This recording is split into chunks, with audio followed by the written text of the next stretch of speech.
Another week. We're back. Got a special guest this week. Welcome back to Black Friday, where these opinions are not for sale.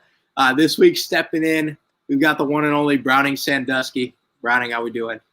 Doing good, man. Enjoying some cookies, bro. Man, say that for the breaks, man. We got a lot to talk about. Again, I'm Christian. That's Omar, and we got Browning down there. Man, we talk about a lot happening in a week. I don't think the word "a lot" does any justice or any sort of fairness here. Nope. When it comes to what's been going on this week, just everything election wise.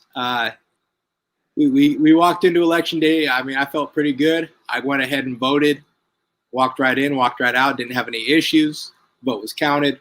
Went home. Went to work. Felt great. And then election night happened, and we were feeling pretty good. And we woke up in the morning, and we said, "What in the world just happened?" It kind of just hit out of nowhere. All of a sudden, we saw a 100,000 vote spike in Wisconsin, Michigan, and all of a sudden, Georgia wasn't trending like that either. Votes coming out of nowhere. A lot of questions to be asked.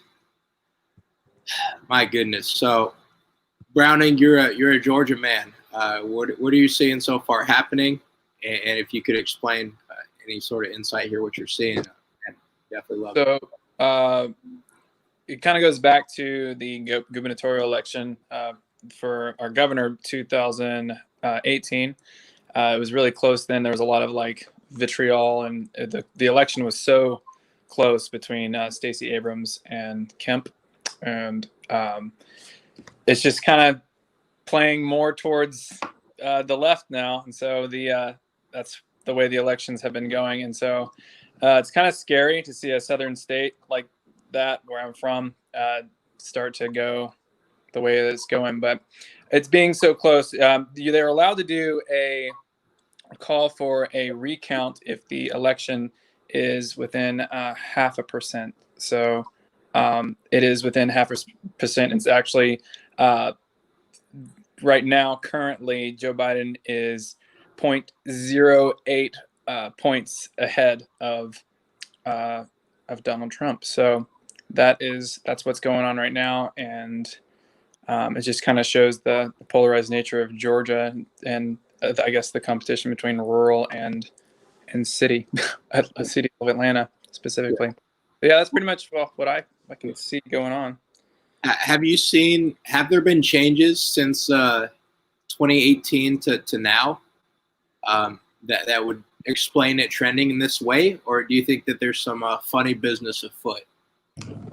Well, something unique about Georgia that a lot of people don't realize is the movie industry that's moving there.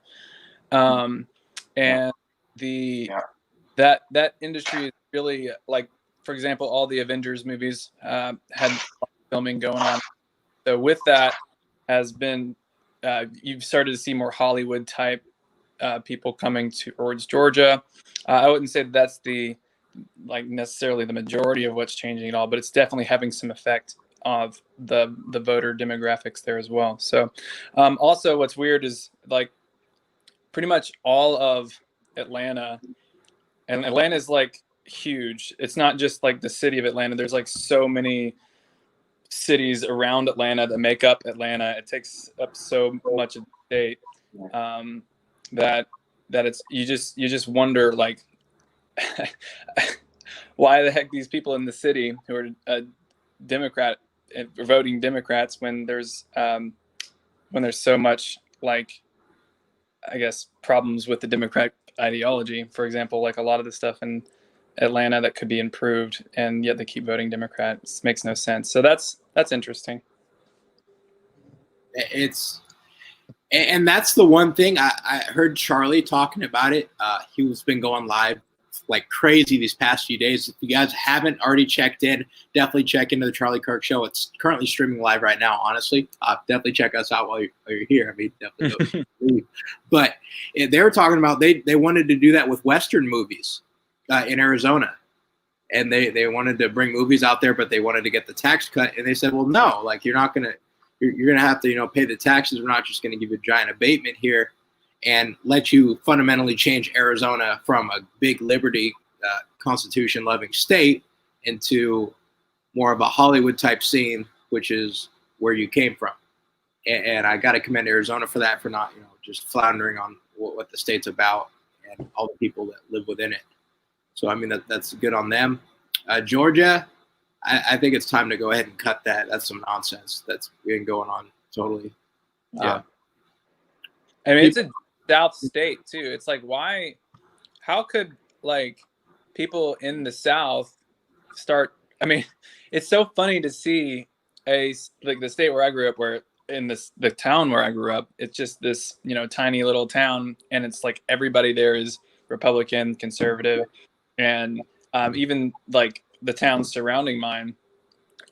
It's like, how in the world could our state turn, purple, which is what it is right now? It's like it doesn't know what it wants. So it's very interesting to see, and it definitely doesn't, like, the people in the rural communities aren't able to like it's hard because it's like we are voting here in the places, but like it's like we have no voice because Atlanta is so huge. Yeah. Getting drowned out by elites like that isn't fun. Adding one more person in here, we got and Patricia, how you doing? Good. I am the Drapetomaniac. Hey, Christian. Hi, Omar. How you doing? Nice to meet you, Brownie. How's it going? Good. Thank you. Great to have you in to come in here tonight. Happy to have you. Thank you. Man, it really seems, though, Browning, honestly, with Georgia and Atlanta and the big population shift and people moving in like that, it's really kind of shifted the way the state's going. We see that happening in Texas with the Californians that move into Austin and Houston, and the way that that's kind of changing the way that Texas seems to be shifted. Texas didn't shift that way this election. Really happy that it didn't, but we see that going on just about everywhere now. People moving in and bringing their terrible policy with them. Yeah, that's the thing. Though, Georgia's such a great state, and it makes sense why people want to move here. But it's like, if you're going to move here, don't bring your policies with you. What's the reason that we're a good state is because we have the, policies the way that we have them. Yeah. So, Patricia, you're in Chicago, right? I am. So instead of going by my name, my podcast name is The Drapetomaniac. Do you know what Drapetomania is? I don't. Drapetomania is a slave era disease where the slaves would run away, and they decided that slaves who kept running away and wanted to be free were afflicted with a disease called drapetomania. And the only way to solve it is by cutting off their foot. What? So I am a drapetomaniac because all I want to do is be free. So that's my name. And so I'm here in Chicago. And I organized Black Chicago for Trump. There have been voting irregularities here in Chicago as well. One of my good friends is in Chicago, our city is made up of wards. So there are 50 wards, and my friend is the only Black Republican elected official in the city. He's the 18th Ward committeeman. He went to different precinct places, and he actually saw filled out ballots just kind of scattered around. And so he said to the people at the precinct, why are these ballots just laying out? And they said, oh, because our voting machine is broken. But we have other ways to take care of that does not expose the ballots and attack the integrity of the elections. So Absolutely. They are starting to do investigations here in Chicago as well. I think that if the campaign spent more time here in Chicago, we would have done better. We got about a 20% Black turnout, which is huge, especially for a Republican candidate that's so polarizing as this one. I think that many of the people in the GOP, both nationally and locally, discounted us in our votes, and that was not in their benefit, because they said that we only needed 20%, so we got 20%, and it still wasn't enough. No, it's Illinois, California, New York. Most, across the country generally see it as a lost cause and not really worth reaching out to. And they However, shouldn't think that. there is a good there is a pocket of people in those states that really do love freedom and want to be free and that are open to it if somebody were to reach out. It's tough though. It's really, really tough because they feel like it won't make a difference, but they got to make the appeal. It's like nobody cares about us. The Democrats don't care about us. And they take us for granted and give us food boxes and allow the Mexican drug cartel to set up shop in our neighborhoods, right? Because we're a sanctuary city, and 90% of the heroin in this country is trafficked off the west side of Chicago, where I live, straight from Mexico. So that's how border control directly affects us here in Chicago. And the Democrats aren't doing anything about it, and the Republicans won't have a conversation with us. So what do people in big cities do?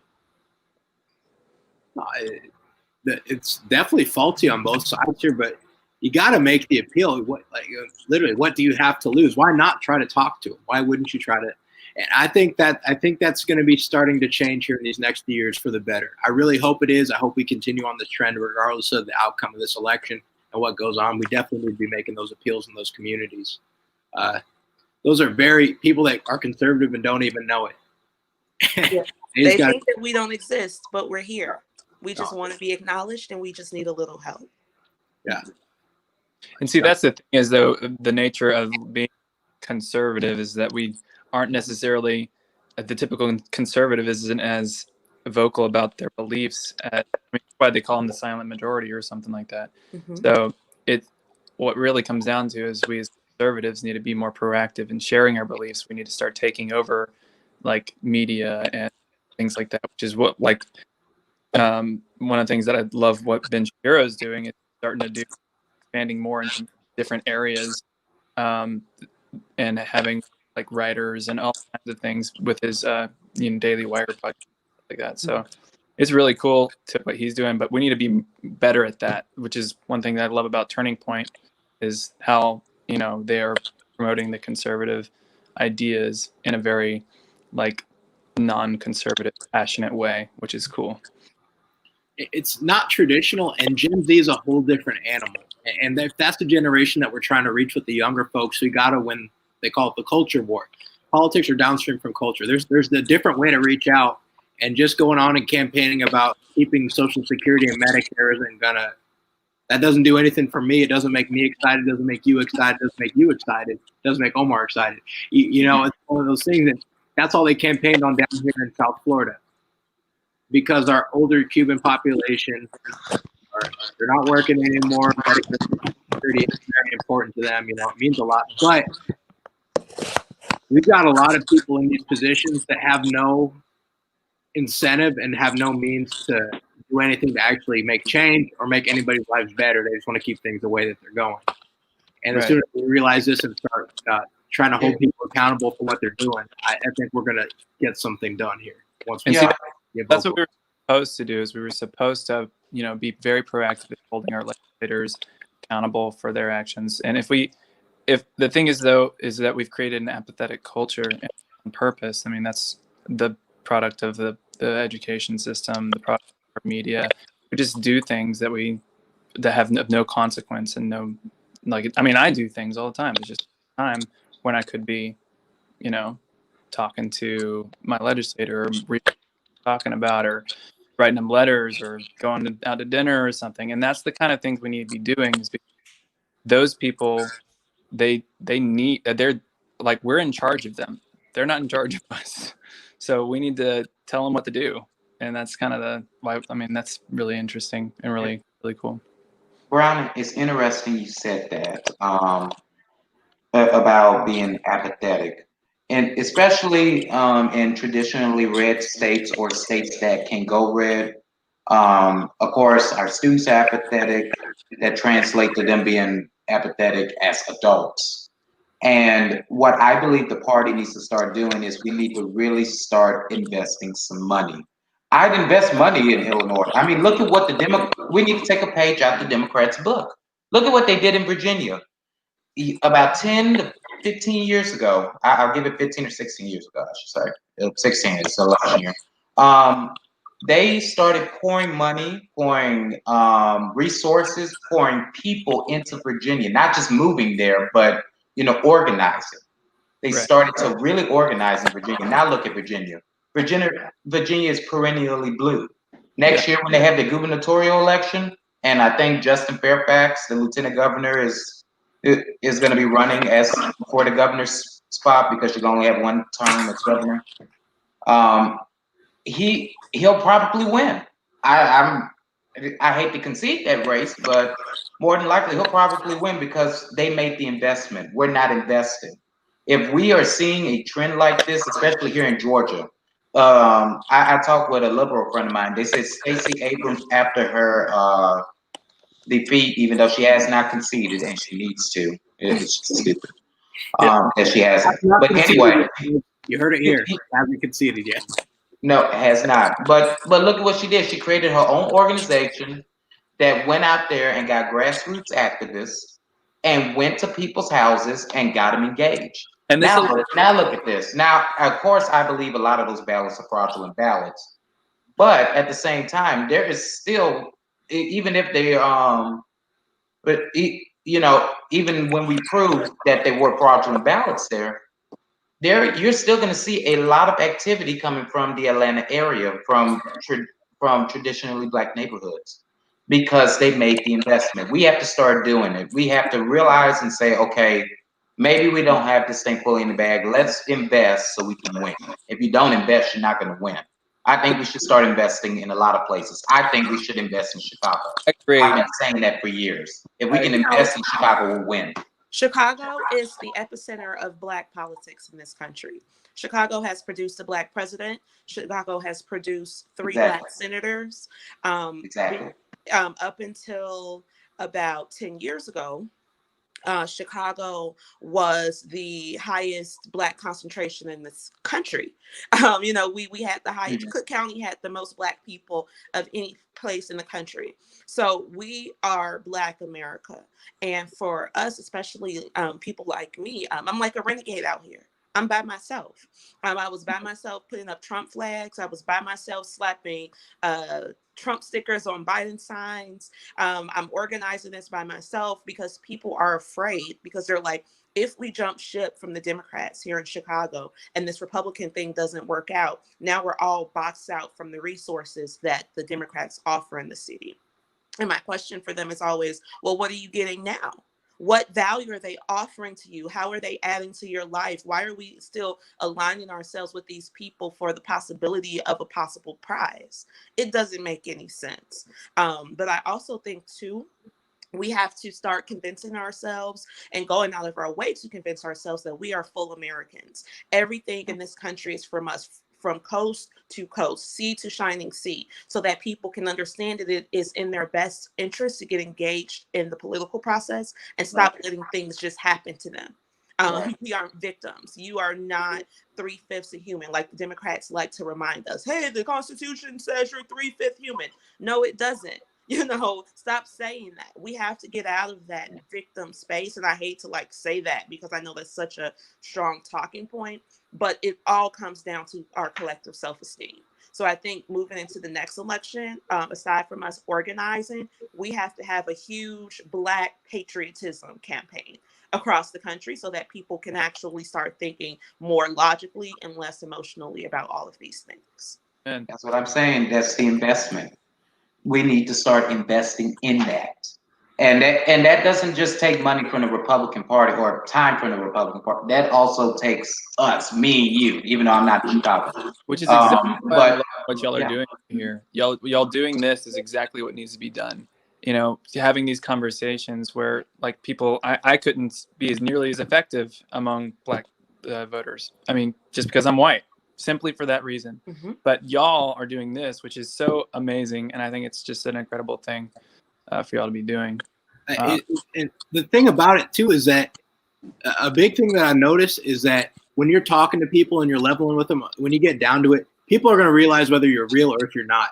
And if if it's BS or not. And Browning, this is why I want to say that you stepping out of your comfort zone or going into those communities. We went to the HBCU together. We went there. Yeah. That's going to show those people that you're not afraid of them. that you're Yeah. going to have this conversation. They're going to know that you're real, and they will listen to what you have to say. I remember 2 years Other ago. people will not go out there and do those things.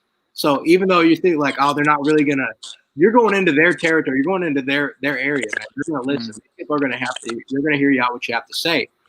Now you got to present it in a certain way that they're going to, resonate with. But the fact that you made it out there, made the appeal, made that, made the effort, they're going to see that. People are going to realize that. And I agree. they can smell the nonsense a mile away when people are like, oh, they're just going to, like that's not what it is.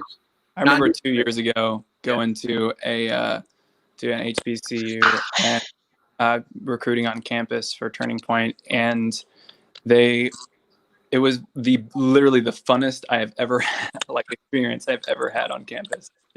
People were awesome. They were just, having a great time, just loving life. And it's like, you don't see that on every other campus. Like I literally loved going to that campus. It was amazing. So stop by Hampton University if you guys get a chance. It's a very conservative space of Black people who are open-minded, and Hampton itself is a conservative school. President Harvey is very good friends with President Trump, and I think that you guys will get a lot of headways down in the 757. Okay, Omar, put that down for Dayla. Make sure she knows that. I've got it right. All right, there we go. Hampton University. That's in Virginia, am I correct? It's in Southern Virginia, Southeast Virginia. I'm right on the Chesapeake Bay. Hampton and Howard have a little beef because we're both HU. So they're the real HU and we're the better HU. So stop by the better HU and get some crab cakes and really talk to the people. The culture of the campus, it's conservative. We're Booker T. Washington School. We are Booker T. Washington's school. He went to Hampton University as well. So we still hold on to those conservative values, and it's pushed throughout our campus culture. And again, that takes me back to this outreach. So I have a PAC here in Chicago called the Wells Washington Douglass Society.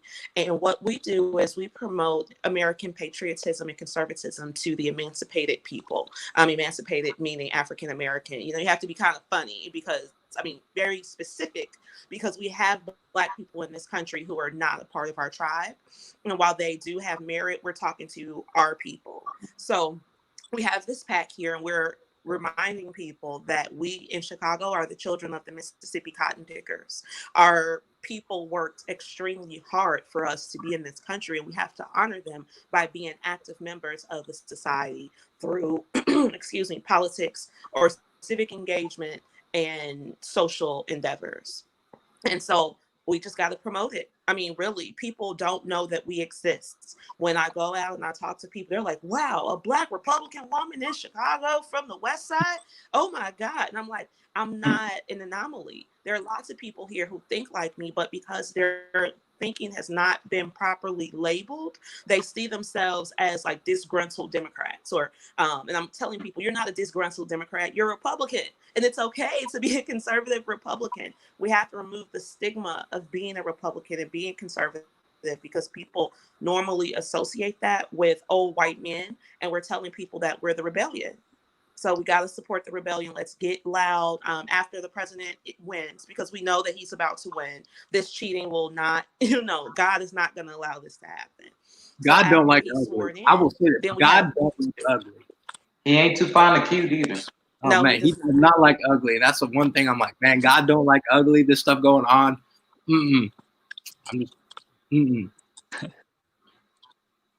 It's going to see itself out. Yeah, our goal after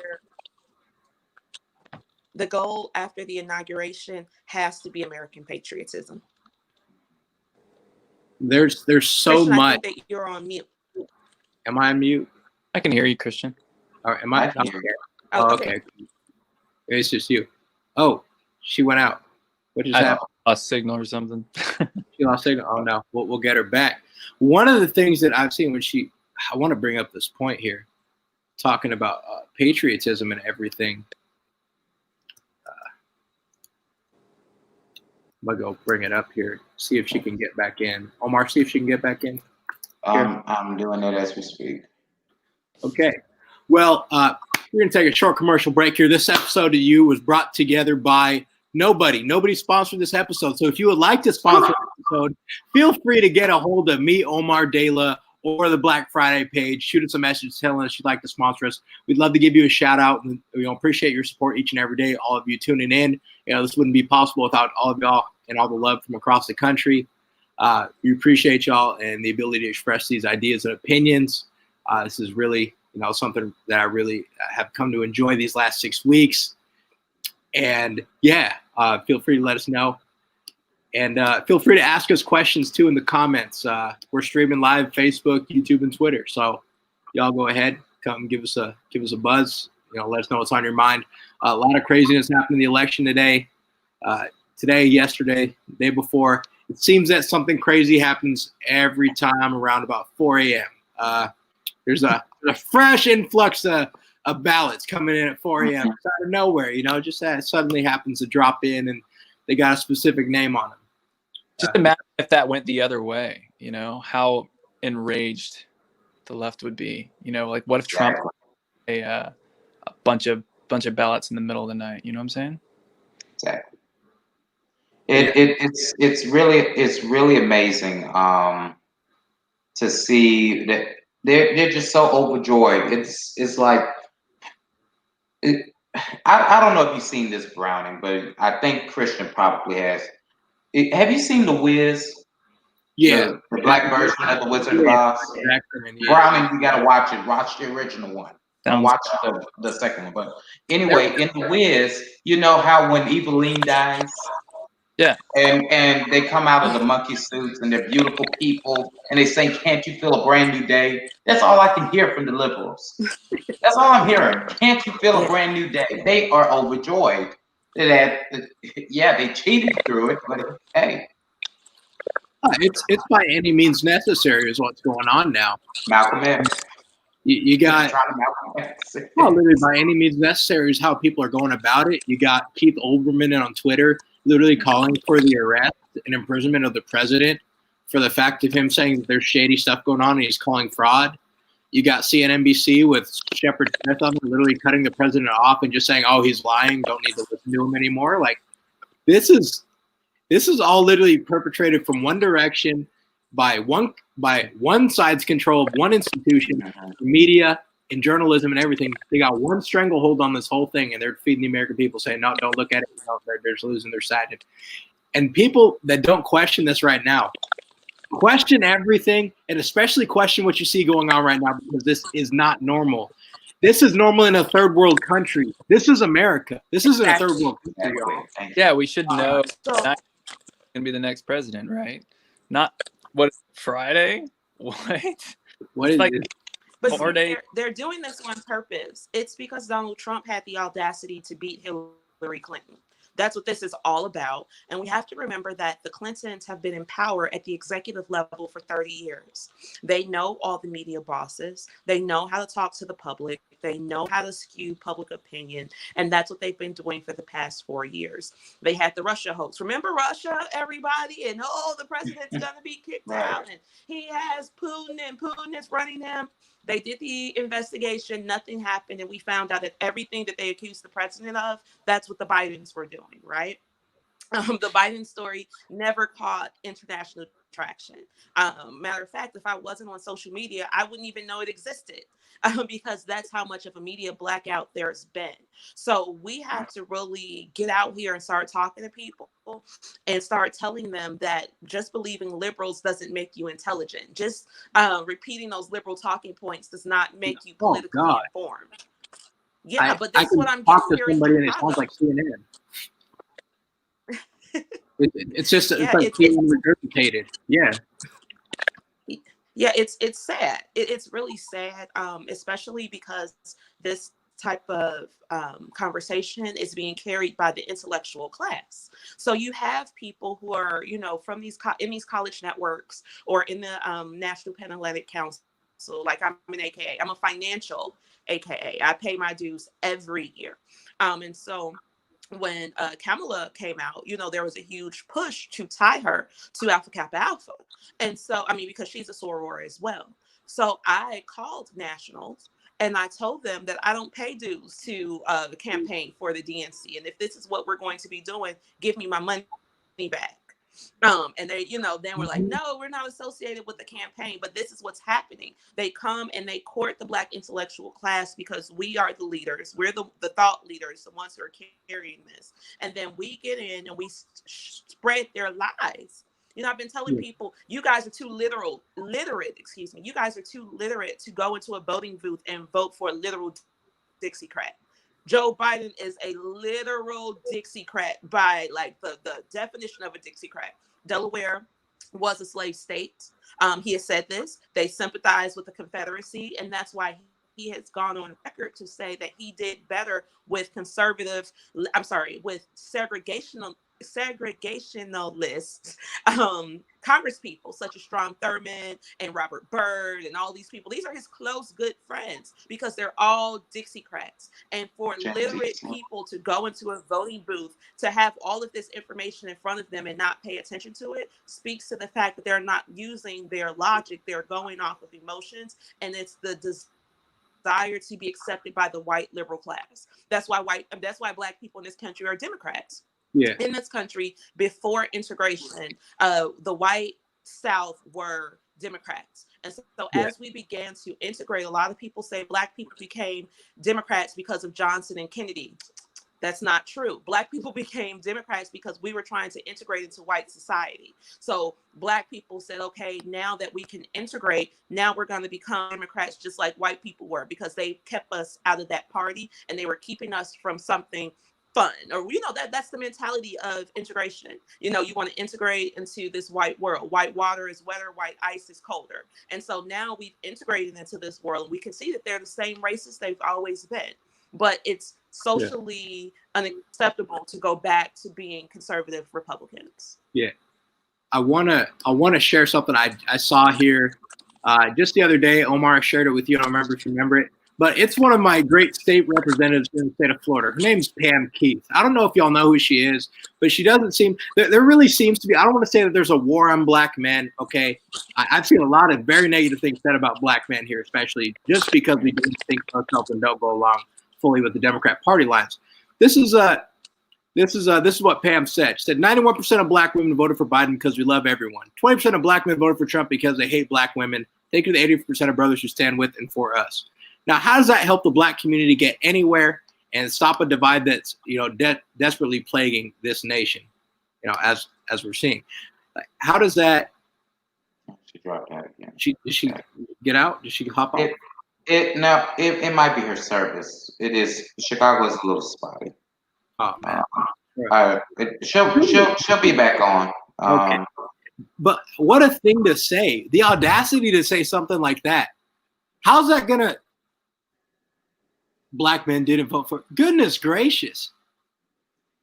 Now, it's funny you said that, Christian. I was looking at a tweet by Janelle Monáe, who was in Hidden Figures. The internet, yeah, Janelle Monáe. Right. And first off, I don't like her songs. I don't think she can sing. I really don't. She sounds horrible. Anyway, just want to put that out there. But anyway, oh, there she is. She put out there on Twitter, okay, for all of you white women and Black men that voted for Donald Trump, F you, and you should burn. So apparently I should die because, and you should die, Christian, because we voted for Trump. No, here's one thing. 20% of Black men voted for Trump because they hate Black women. My mother, watching this right now through YouTube, is a Black woman. I love my mother with every ounce of my being. So I go ahead and hate my mother because I voted for. That is nonsense. That is absolutely asinine. There you go. That's not going to help your cause with anything. That's not going to bring anybody together. Like you say, we're all together. No. And for the fact that you're trying to, guys. And they're trying to appease. Who are they trying to appease? Because it's not Black people that they're trying to appease. That they want to be accepted by white liberals. That's my point. That's my point exactly. They you have people like Janelle Monáe who try to say, oh, if you voted for Trump, you're no good. Or Maxine Waters who says she won't forgive us for voting for Donald Trump. And I'm like, who are you? You're not God. I don't care about your forgiveness. goodness, Oh, but again, goodness. it's self-esteem, guys. It all comes down to self-esteem because we have this class of Black intellectual people who are trying to prove that they are as good as white people by trying to out-white the white liberal class. And I'm Yeah. sick of it. I'm calling them out all That- day. You have low self-esteem. You have No. no right to speak on my behalf. You don't love Goodness. yourself enough to Thank speak you for that. No, they don't. Here's the thing: is they say we tap dance. We're tap dancing for the white man. Okay, that's fine. Say it. Go. You got that? Okay, make that point. That's fine. You're a music artist. Who? She drops off again. Man, her connection just cuts right out. Man, Just that connection, I'm telling you. oh, it's killing me. She got to come back. Man, I know. that's killing me. But here's the thing: in the music industry, who owns those record labels? Who signs their checks? Who signs those actors' checks? Who's signing the record labels? Who's signing those? Who's signing the money? Who's paying those checks?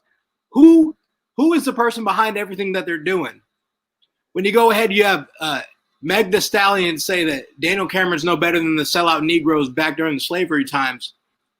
The producer approved it. You think the producer was a black man on SNL? I don't Maybe think it was Harvey Weinstein's folks. Nope. No. You act like we're tap dancing. We know who signs your checks and who pays you and puts you up to do this nonsense. And nobody's paying me. That's for sure. Now we're gonna talk about tap dancing and self-hating. I'm not doing it for the benefit of anybody else out here. For actual community love and for myself, absolutely. Not for the fact that I got people up top telling me what to say and pulling strings. That's nonsense. Oh, I'm sorry. Was that you, Browning? Anything. Oh my bad. No, I was just gonna say it's so appalling how we're appealing to white liberals. It's appalling how it's appalling how we're letting ourselves go in order to give ourselves some sort of false sense of hope that the government and the white man is going to take care of me. That's essentially what we're saying, especially if you want to keep Black folks on welfare programs and on Social Security and Medicare, Medicaid, not let them actually put their money into an actual retirement or an IRA or 401k. It's keeping them on a plantation. They don't even realize it. They don't realize how much they're on the plantation, and I can go on and on. I have a question. So, what do you think, like, the future of the, All right. So, I heard a lot of places that Trump did extremely well, better than average for Republican, like, minority demographics this election. He did, like, the only place where he lost ground was among, like, white men. But every other place where he, like, even in the black vote, what do you think is the future of the black vote in America? I think the future is what we make it out to be, and to what this hopefully new Republican Party, not the old Republican Party, what the new Republican Party does going forward. Because our ground game in the minority communities has been trash up until late here. We made some good ground back, but I definitely think we can do better, and I think we can do a lot better in these upcoming elections, these seasons. Where does the party go after Donald Trump, whether it's this upcoming inauguration or the next 4 years after that? That's up to us and what we're going to decide to do here. I think reverting back to the old ways isn't possible. I really hope we don't go back, because there's a new wave. Work. And hopefully there's a younger generation of people coming through here that are going to realize that there's a gold mine out there if they actually just reach out and say something. So what do you think, like, societally? So if politics is down from culture, Culture. What in culture needs to change in order for politics to change? Big tech's got to get broken up. Okay. I think big tech's got to get broken up. It's a total monopoly to this point, and it's an echo chamber. Twitter is a place where individual thoughts and ideas and personalities go to die. At this point with social media, they can erase your being off of the internet, and people will never know that you existed. Question: do you think that a lot of the personality of our culture, stems from, a common root, which I would see maybe like education, media, like stems from I'm You know what glad I'm you brought that up because that brought me up into what I want to talk about now. Let's talk about the state of the education system. Okay. We have some very strong opinions about that. I have this one ready to go for a while. I was ready to go. Ready for this one, huh, Christian? Oh, yeah, I was ready to talk. I know Browning has very strong opinions about the education system and where this should be going. I literally give speeches on it in my region. Yes, you do, man. It's and that's where we're at now. You look at the biggest supporters of the Biden campaign in this election season were teachers. They're one of the biggest blocks out there of overall supporters, like unanimously. Teachers almost consensually backed Biden. Which makes sense why they would want, like the Democrat Party would want more teachers and want to pay them more, because then they can just basically create their own voting block. Oh, it's the unions. The unions are their own. They get to protest. They're their own volunteers, all paid for, and they're all teachers. They have them whenever they want. They can strike. They can picket. They can do all that stuff anytime. It's what we got. That's the state, and the public sector unions, I think, should be totally trashed. I think they're absolute garbage, and they have no place out there. I don't think they do any good. Especially if you're a public government employee and you're funneling into a political party. That doesn't make sense. Okay, Christian, I want to ask you something. So, if we took unions out of the picture, got rid of them, whatever. If we took unions out of the picture, would you support teacher pay raise? Oh, 100%. I think, here's my thing. We could pay teachers a whole lot more money across the board. We could pay them a ton more money as long as we got rid of the scummy ones and the unions didn't protect them. You get rid of the bad teachers, you can hire the good ones, you can pay the good ones a whole lot more. You can pay them I want to share something. Here in the city of Chicago last year, the Chicago Teachers Union went on strike for about 2 or 3 weeks. I can't remember the length of the strike. But while they were on strike, I took the time to read their contracts because I'm a nerd and I want to make sure that before I support anything, I understand everything. So I read all 41 pages of the contracts. And the last section of the contract stated that the Chicago Teachers Union was on strike to ensure that undocumented workers who work within the Chicago public schools not only would have job protection, but there would be a fund set aside to assist them if they happen to get into any immigration related issues. And so I took this information and I was screaming it to the heavens. Guys, CTU is on strike for illegal workers. The kids are out of school for illegal workers.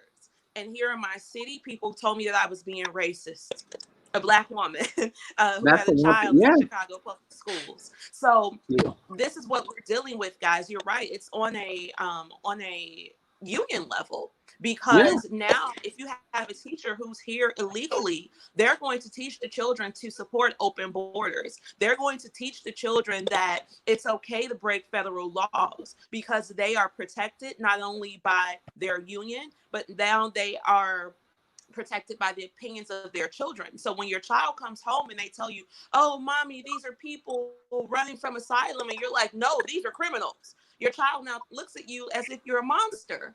You know what I'm saying? It affects every level of society. So 100%. I don't. Yeah, I'm sorry. Go ahead. The government is basically, like, since the government is controlling the education system, the government is trying to turn and break up families, because when you break up, it's because families are the I mean, I wouldn't say the government, the people who are on the left who are in government, I would say.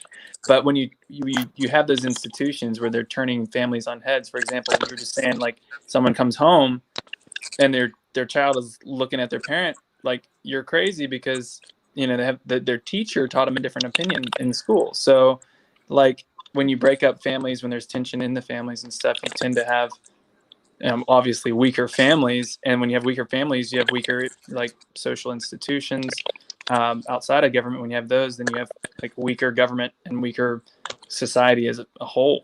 And I think that's one of the big downsides of the public education system, is because you've separated the education, the raising of this is a funny thing. This is one of the things that I say in one of the speeches.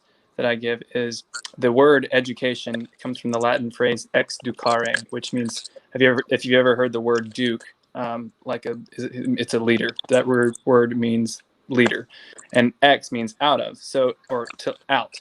So it means literally education means to lead somebody out into the world, to give them a direction, to give them a purpose, to give them a meaning in their life. And the word is used in the context of giving people meaning.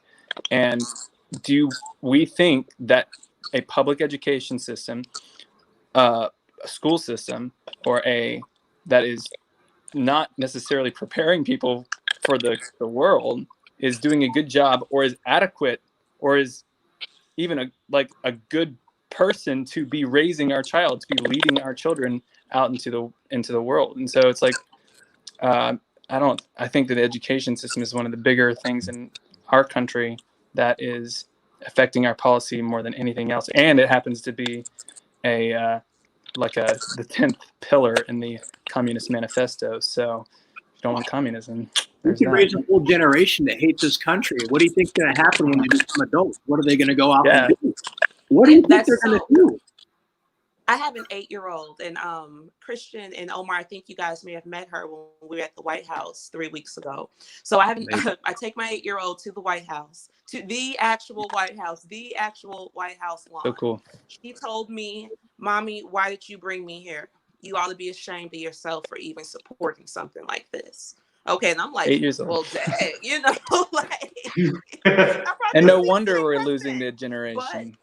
This is exactly. So if she thinks that while she's 8 and I'm her mama, the one who feeds and clothes and loves her, and she can hear everything that I'm doing and everything that I'm talking about, if that's her thought process, then what does her peer think? What do her peers think? Right. The same thing. So they're going to do the same thing. So in 10 years, when they're now voters, they're going to be so indoctrinated with this liberal foolishness that our country is going to be in a bad position.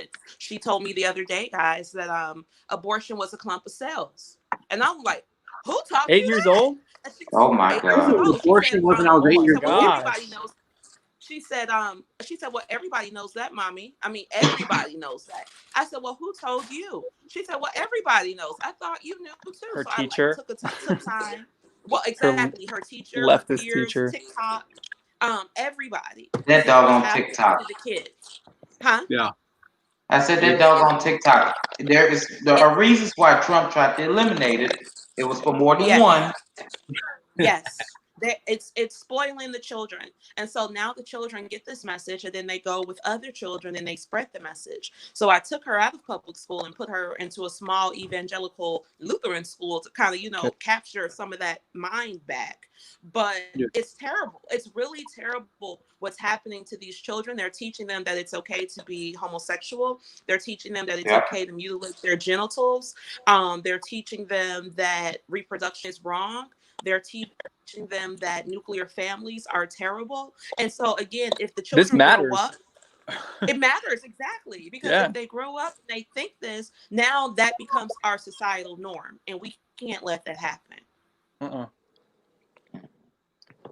No, that in itself, but I'll tell you what, growing up for me, I was blessed to go to a magnet school for one in elementary school. School choice, incredible thing. But my mother was a stay-at-home mom, and she was in the classroom with PTA doing book fairs and all those things, but she was especially aware in there to make sure that they weren't saying any sort of nonsense, anything stupid. That's what we need. They were not acting up. And I definitely think more parents need to step up and realize to look into what these teachers are teaching your kids. Especially during the COVID pandemic, they had teachers trying to have parents sign a slip saying that they weren't going to eavesdrop on their kids' classes. Now that should raise a red flag every time. Every single time. You want to hear what you're going to eavesdrop? Yeah, they said you're not going to go listen to what you're being taught in class. I came from a public high school in Mississippi, and Mississippi was 50th in education, with 50th and all of the good stuff, and first and all the bad stuff, right? But I came from public high school in Mississippi, one of the poorest counties in Mississippi, Pike County, and And some of the teachers, even though they were liberal, they did ask for parents to come into the room because they said that keeps us in line, and which was amazing by itself. But some teachers were like, "Please tell y'all parents do not come here. Please tell your parents do not come here." What do you have to And it's hide? just amazing to hear that your mom was there in the room, and I know you have a sister, so your Absolutely. mom was there in the room with you, in the room with your sister, making sure those teachers were teaching the facts, were teaching what they were supposed to teach, and were not just teaching propaganda. Oh, And dude, then you went to a school choice school, so that's even better. math and But science was the focus. It was a math and science school, man. That's what we primarily did. It was good stuff. The teachers were good. The class sizes were perfect. And yeah, we made sure it wasn't just a bunch of stupid nonsense, whatever. I got into reading when I was 2, 3 years old. I was reading books. And that's one thing that I just growing up doing all the time, on that quest for knowledge. And I was that type of kid, just inquisitive as ever. And my mom was in there just to make sure that they weren't being stupid. They weren't treating me wrong. They were treating the other kids wrong because sometimes teachers be in there acting a fool. They really do. Yes, they do. It's unfortunate. But parents definitely, if you're watching it, get involved in your kids' education. please Get do. more involved. Yeah. It's the difference. Who's Everything. better equipped to raise your child, the government schools or the parents themselves? Exactly. You know what I'm saying? Parents need to, if they're going to have a child, they need to take on the responsibility of, I'm going to care for this child. I'm going to raise this child. And I'm going to make sure that this child's path is laid out for them. And I'm going to do everything I can to lead them in the right way. And that's what parents should say. And that's even more important than their career, because that's another human life right there. Right. That's an eternal being that they are affecting forever, and they need to take parenting seriously. Browning, I'm glad you said that, because 8 hours out of the day we send kids to school, right? Yeah. And honestly, you're asleep 8 to 10 hours. So Yeah. the parents are not with their kids 6 hours. more than the teachers are. Yeah. Mhm. So you need to be involved in that system. Yeah. Just think, your daughter. What if your daughter comes home, Patricia, and she says, "Mommy, the teacher said I don't need daddy anymore, and I can go ahead and have a baby on my own when I'm 16 years old, and it's totally fine." What if that's what they're going to come home and say? I literally want to abolish your family, to go home and straight up just say, "I don't need a man, mommy. It's okay. I can go ahead and have a kid." Well, to just lead in the destruction of everything, to just go say that's what it's supposed to do, because they're going to go ahead and tell these kids that that's how it's supposed to be, is that there only needs to be one person at home, or there only needs to, and I can just go ahead and be, whatever, doing whatever I want to be. Oh gosh, it's really crazy. It's funny because my ex-husband is from Senegal, and I have a school there. So if things get really crazy for me, part of my long master plan was to send her to Senegal if things get crazy here, because I know that that's a conservative space where she'll be safe. But other people don't have those options, and so that's why we, as the adults now, the millennials, they try to emphasize us a lot, but we are grown people. We have to really get in front of this as millennials and say that this is not the millennial opinion. We all do not support this degradation of our culture and our morals. It's okay to have morals. It's okay to want traditional conservative values. That does not make you a bad person, because this is America, and groupthink will be the death of our democracy. So it's better for us to welcome as many ideas to the table as possible so that they can be polished into one great idea, rather than us being force-fed something that people are going to quietly rebel against. Because what's going to happen, honestly, is as they try to push us more left, these hard lefts, it's like going to be like a rubber band. It's going to pop back, and then it's going to go hard right. And we don't want hard right either, right? Because that is, that's more created. like, it's here. I've seen them. Well, those people are here. It's that's been what created. I'm saying. They're crazy. They're here. But we have crazy people on our side too. So that's what I'm saying. We have to kind of polish out the two sides so that either crazy side is not the one that's leading us. That's my point. So we just have to keep fighting against this liberalism, but making sure that we're also pulling our people on that are hard right more to an acceptable spot as well. Because we don't want, our goal is to get our message out, not to turn people off. Yeah, no, absolutely. And what I've seen from every sort of social media influencer to the Black celebrities, all these people, they're really waging a war on the patriarchy. That's the source of evil. It's the patriarchy. And that goes back to Black men again. And it always turns into Black men somehow being at fault for something that whatever happened, man. I mean, goodness gracious, I don't know what the deal is here. But they blame the patriarchy for voting for Trump. They blame the patriarchy that Jamil Hill saying that Black men don't want to abolish patriarchy, they just want better access to it. And what I've really seen it come down to is that the issues that are supposed to be for the Black community, these people that they're putting on the pedestal, these aren't issues for the Black community. No, the Black community issues have been hijacked. Black Lives Matter got hijacked by the trans agenda, by the LGBTQ, IAAP, whatever else it's called. All these agendas always have been hijacked by something else. Every time the Black community has something, it gets hijacked and turned into something else. You have Rachel Dolezal in the NAACP. You got Shaun King of Black Lives Matter. You got all these people that are fronting so hard to be for something that they're not, and the Black community keeps it in, and then they let their movement get diluted every time. Every time it gets destroyed. The Black community is taking the backseat to illegal immigrants. You said it first yourself in Chicago. The teacher union is protecting them. They're not protecting Black people. Exactly. All those Black teachers got fired, and the CTU didn't strike for that, but they went on strike because illegal workers are going to get kicked out.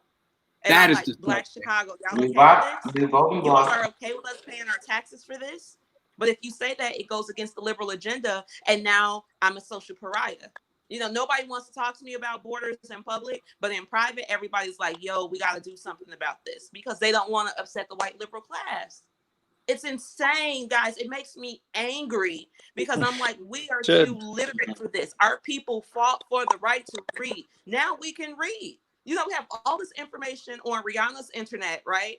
And nobody is digging. Nobody is searching. Nobody is thinking. You only go off of these talking points from MSNBC and CNN. And MSNBC was able to build in a Black viewer base because they spent so much time being a cheer squad for Obama. So now our people automatically watch that show or that channel, and they're feeding them propaganda that goes against their collective interest. It's terrible. It's absolutely terrible. I don't know what to do about it other than what I'm doing, but we really have to get this under control, because if not, in a generation, our race is going to be obsolete, or not even obsolete, but insignificant when it comes to American politics. I feel like it already has been. We vote 90% one way generally every single election. 88% this time. We got 12% of the Black vote this time. Okay, that's why they're appealing to the Hispanic vote, because it's not a split that big, so they actually have to earn that vote still, and they're gaining a new voter block. My honest thoughts is the reason why people are opposed to voter ID laws isn't, and they blame it saying it's racist to Black people. No, it's because voter ID laws also protect, if you're not having to protect illegals from voting in that big voting block.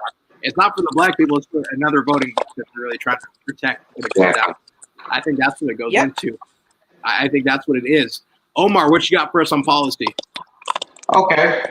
I just have, there's so much I could talk about, but as you know, and as it shows there, I'm a policy guy. I vote based on policy and my morals.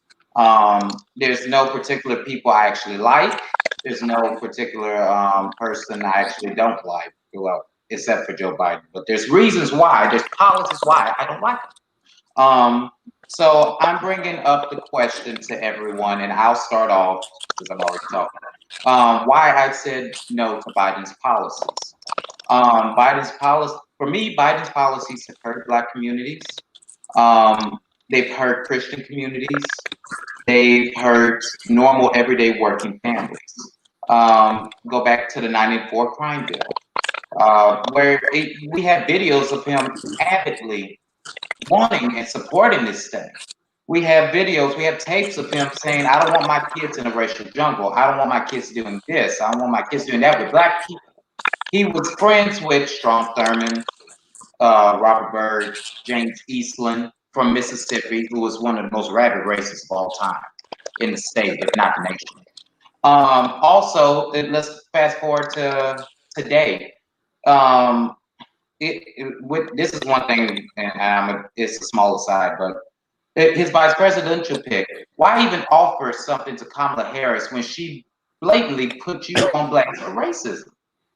She blatantly put you on blast saying what you said affected me. Now you want her there because you want to get black voters. That pissed me off.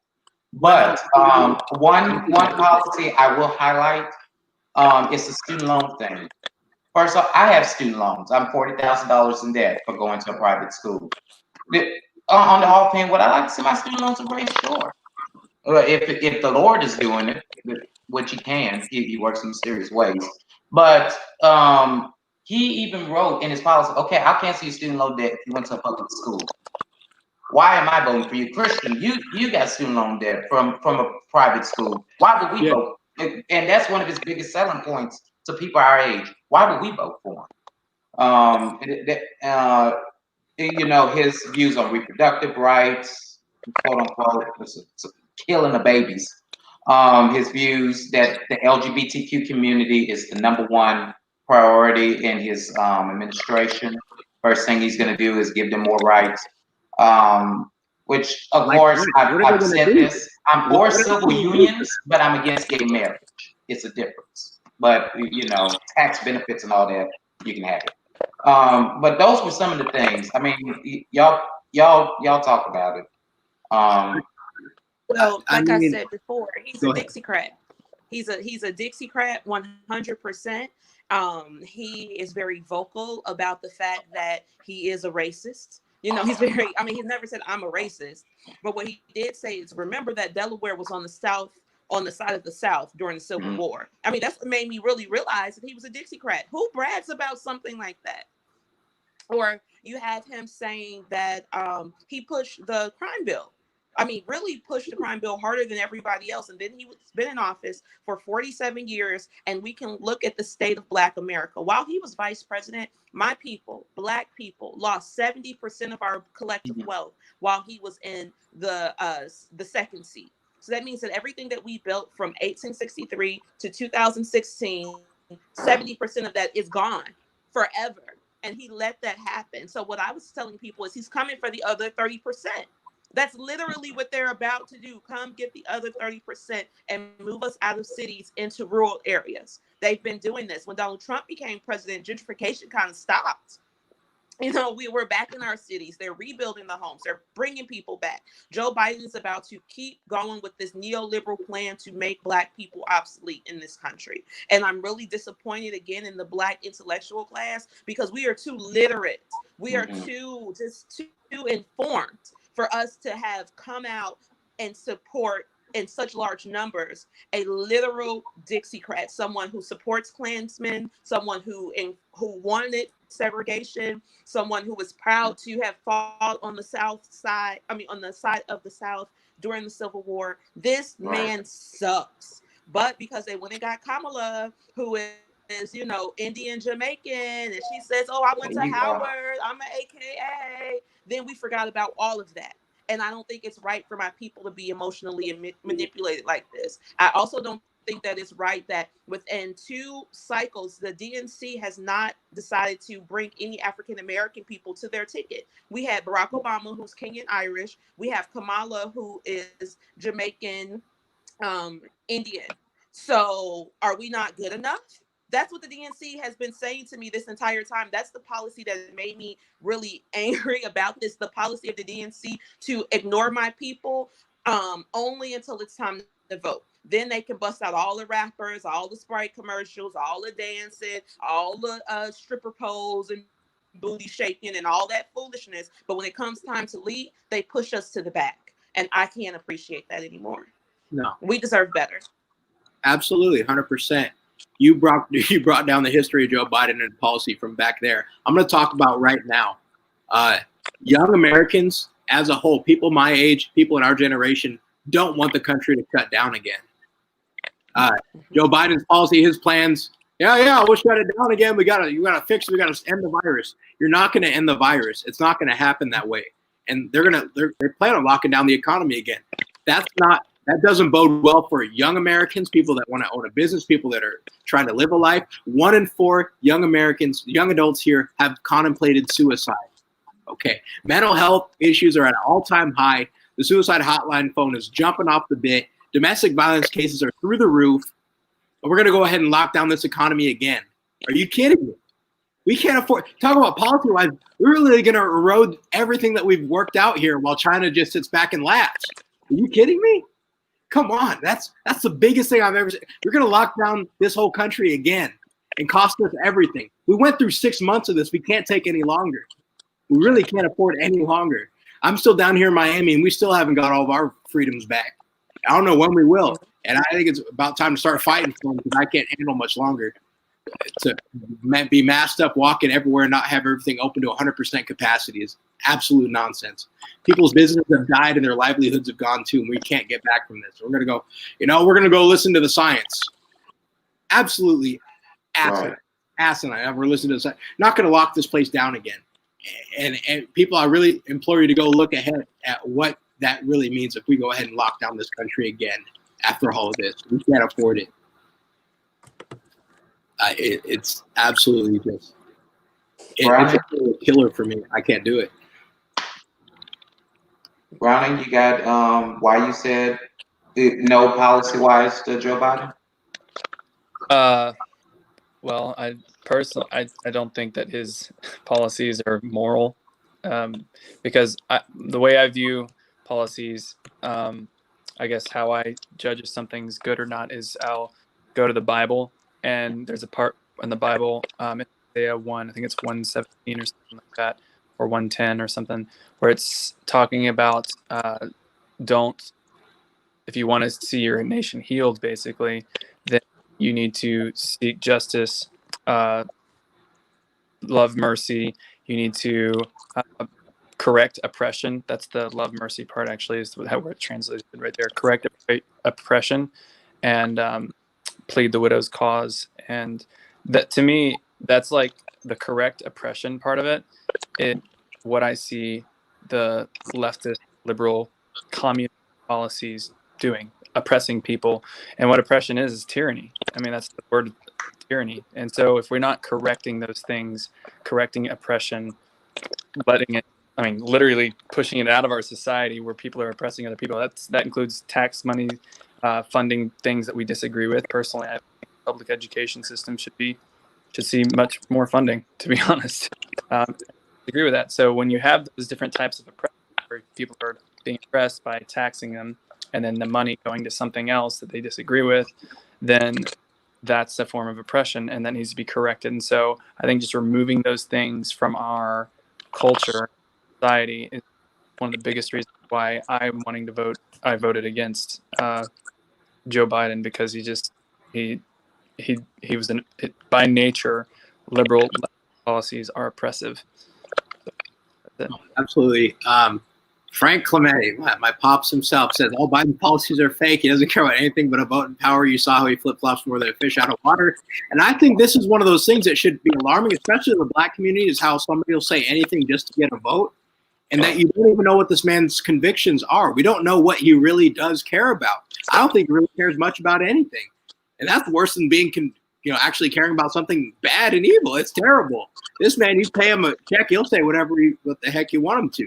Absolutely. That's very eye-opening, and a lot of people should be like, I don't want it. Totally bought. Absolutely, totally bought. It's no good. We're going to ban fracking. No, we're not going to ban fracking. That's just one of the many things he said. He's a clown, guys, and that's why he's about to lose. Do you understand? There you go. Like, we have to stop talking about him in present tense. He does not matter anymore. He lost this election fair and square. He's about to be pushed out of the national conversation, and our president is going to continue to win. That's it. They're really trying to play a psychological game with us right now, and we have to stop playing it with them. So I encourage everybody who's watching this, stop talking about Joe Biden. Let's just keep talking about the goals and the wins of our current sitting president. Let's talk about what he's going to do for the next 4 years, because everybody with eyes, with logical eyes, can see what's happening here. And once it goes to the Supreme Court, I believe in my heart that my president will be victorious. So forget Biden. Boo. You know, like, he doesn't matter anymore. I implore everybody, call up your local representatives and congressmen, especially your Republican ones, and tell them to go ahead and fight for this president here and fight for the nonsense that's going on right now. This stuff, it's a straight up, it's what is common in third world countries. This is America. This is not a third world country. It should not be treated as such. Don't let this tomfoolery go on any longer.